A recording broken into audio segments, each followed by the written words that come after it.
আমি মুইতা দিমু কলা রুবেলের কলা কাইটা ওর হাতে ধরাই দিমু তুই খালি এনে খারা কলা রুবেল মাল ফিরু ইন্সপেক্টর বরবাদের লগে বেয়াদবি করস তোর কলা আর গলা কোনোটাই থাকবো না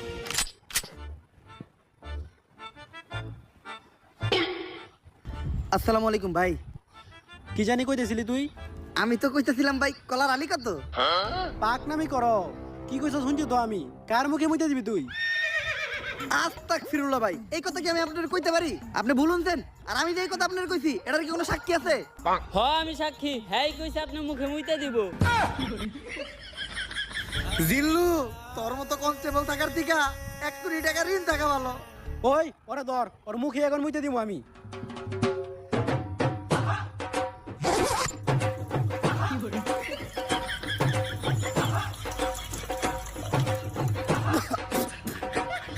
ভাই চেক আপ করায়েন